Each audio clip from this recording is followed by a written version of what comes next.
Neville Goddard, Lesson 3, Thinking Fourth Dimensionally, Lesson Excerpts. The only reason you and I are functioning as we are today, and are not aware of the greater outlook, is simply because we are creatures of habit, and habit renders us totally blind to what otherwise we should see. But habit is not law. It acts as though it were. It acts as though it were the most compelling force in the world. Yet it is not law. If you and I would spend a few minutes every day in withdrawing our attention from the region of sensation and concentrating it on an invisible state and remain faithful to this contemplation, feeling and sensing the reality of an invisible state, we would in time become aware of this greater world, this dimensionally larger world. The state contemplated is now a concrete reality, displaced in time. Let me tell you why I am doing what I am doing today. It was back in 1933 in the city of New York, and my old friend Abdullah, with whom I studied Hebrew for 5 years, was really the beginning of the eating of all my superstitions. When I went to him, I was filled with superstitions.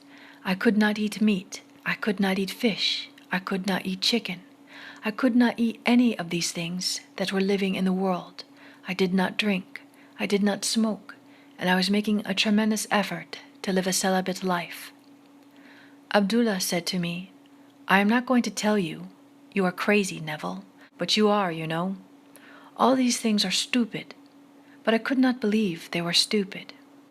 In November 1933, I bade goodbye to my parents in the city of New York as they sailed for Barbados.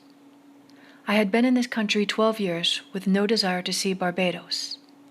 I was not successful, and I was ashamed to go home to successful members of my family. After 12 years in America, I was a failure in my own eyes. I was in the theater and made money 1 year and spent it the next month. I was not what I would call by their standards, nor by mine, a successful person. Mind you, when I said goodbye to my parents in November, I had no desire to go to Barbados. The ship pulled out, and as I came up the street, something possessed me with a desire to go to Barbados. It was the year 1933. I was unemployed and had no place to go except a little room on 72nd Street. I went straight to my old friend Abdullah and said to him, "Ab, the strangest feeling is possessing me. For the first time in 12 years, I want to go to Barbados."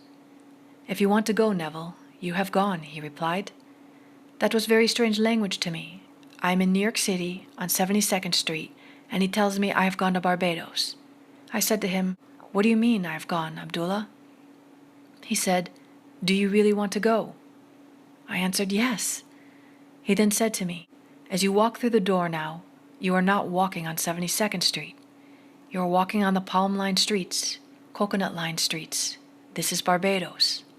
Do not ask me how you're going to go. You are in Barbados. You do not say how when you are there. You are there. Now you walk as though you were there." I went out of his place in a daze. I am in Barbados. I have no money. I have no job. I am not even well clothed, and yet I am in Barbados. He was not the kind of person with whom you would argue, not Abdullah. 2 weeks later, I was no nearer my goal than on the day I first told him I wanted to go to Barbados. I said to him, "Ab, I trust you implicitly, but here is one time I cannot see how it is going to work. I have not 1 penny towards my journey," I began to explain. You know what he did? He was as black as the ace of spades, my old friend Abdullah, with his turbaned head. As I sat in his living room, he rose from the chair and went towards the study and slammed the door, which was not an invitation to follow him. As he went through the door, he said to me, "I have said all that I have to say." On the 3rd of December, I stood before Abdullah and told him again I was no nearer my trip. He repeated his statement, "You are in Barbados." The very last ship sailing for Barbados that would take me there for the reason I wanted to go, which was to be there for Christmas, sailed at noon on December 6th, the old Nerissa. On the morning of December 4th, having no job, having no place to go, I slept late. When I got up, there was an airmail letter from Barbados under my door. As I opened the letter, a little piece of paper flickered to the floor. I picked it up, and it was a draft for $50. The letter was from my brother Victor, and it read, "I am not asking you to come, Neville. This is a command. We have never had a Christmas when all the members of our family were present at the same time. This Christmas it could be done if you would come. My oldest brother Cecil left home before the youngest was born, and then we started to move away from home at different times, so never in the history of our family were we ever all together at the same time." The letter continued, "You are not working. I know there is no reason why you cannot come. So you must be here before Christmas. The enclosed $50 is to buy a few shirts or a pair of shoes you may need for the trip. You will not need tips. Use the bar if you are drinking. I will meet the ship and pay all your tips and your incurred expenses. I have cabled Furness, Withy and Company in New York City and told them to issue you a ticket when you appear at their office. The $50 is simply to buy some little essentials. You may sign as you want aboard the ship. I will meet it and take care of all obligations." I went down to Furness, Withy and Company with my letter and let them read it. They said, "We received the cable, Mr. Goddard, but unfortunately we have not any space left on the December 6th sailing. The only thing available is third class between New York and St. Thomas. When we get to St. Thomas, we have a few passengers who are getting off.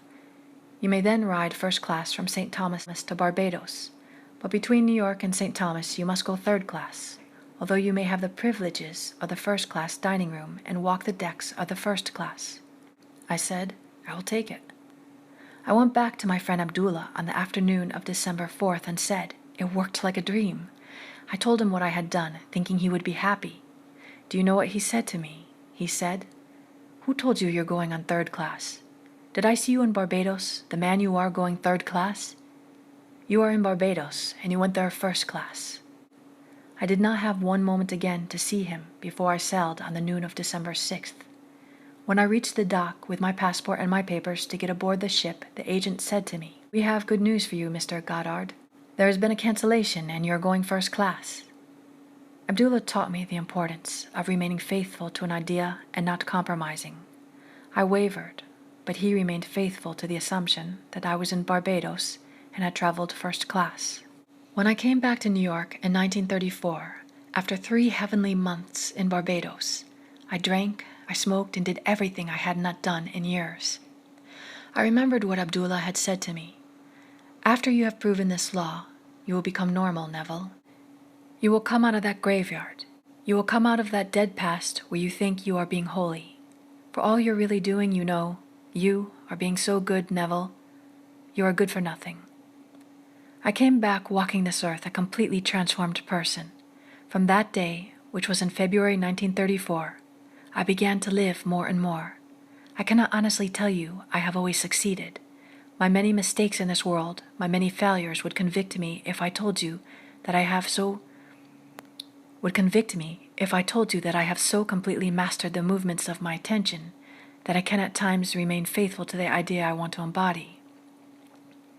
My many mistakes in this world, my many failures would convict me if I told you that I have so completely mastered the movements of my attention that I can at all times remain faithful to the idea I want to embody.